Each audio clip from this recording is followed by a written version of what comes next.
Hola! I wanted to talk about a story that might be inspiring to you. It's very much to do with body awareness and basically an example of how body awareness has massively helped me with this thing and many other things that I'll probably make some videos on. But for now, I'm just going to use the one story. So this story, if you don't know already, I'm a musician, I play different instruments and I write songs. And this song that I wrote 3 years ago is called Cold Blue Hands. It's a very vulnerable one. I think it might be my most vulnerable song so far. Let's see if I can make a more vulnerable one than this one. But this one is about my cousin who committed suicide 3 years ago.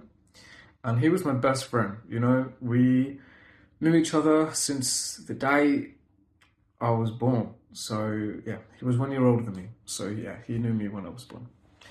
And yeah, I loved him, and it was really difficult. It was beyond words. The whole experience, the whole grief process, and so this song is basically the message that I wanted to die to meet him there in the afterlife, wherever that is, and ultimately, as devastating as it is, love transcends death, and so. When someone dies, the one thing that stays is the love. And so that's the general message of the song.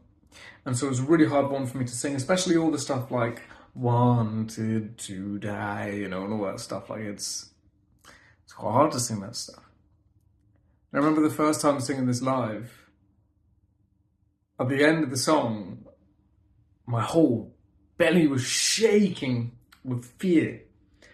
And at the time, I definitely wasn't into body awareness at that point. But I was definitely aware that my body was freaking out, But I wasn't paying calm attention to it at the same time. It's like I was aware that I was just really, very anxious, and I just wanted to get out. I just wanted to get out to the fresh air, get to like the garden in the pub, and I just wanted to sit down and just relax because, like, oh my god, I was just so scared.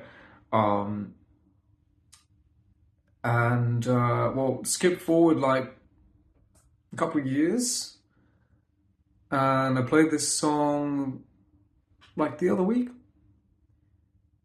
I felt fine like the whole way through, and it was because I was just feeling my body. I was just allowing the tension in my belly. Again, it was there, but this time I was just gently paying attention to it as I was still singing,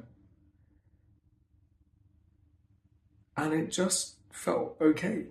I just felt okay in a situation that I would usually feel very scared, and I would feel like everybody's seeing into me, because I think that was the fear. It was like at the time that I was freaking out and shaking and I was playing this really vulnerable song, it felt like everybody was like looking in at my heart and that they could just suddenly go with like a knife or something.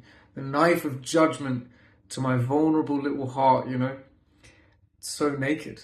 And this time I was able to be so naked, but still remain sturdy as a tree at the same time, unshaken by the wind. And it was so liberating. It's one of the best things.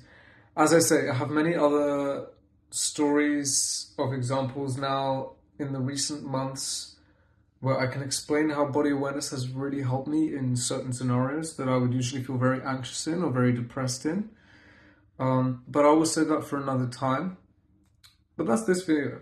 Basically, now I'm able to sing a really, really vulnerable song, because most of my songs are quite vulnerable. Most of my songs pretty sad, or like they at least come from a sad place, but maybe there's a little light at the end of the tunnel, at the end of the song. That's how I like to write songs. I like to write them from dark places, but how I go out of the dark, because I think it's really inspiring. And obviously they come from real places, not just made up stories. It's like it comes from real things that have happened. So sometimes I just wait until I've come out of the light of a darkness so that I can write a song about it. That's the way I write. But yeah, I just thought I'd share that. I hope it helps. And adios. Hasta luego.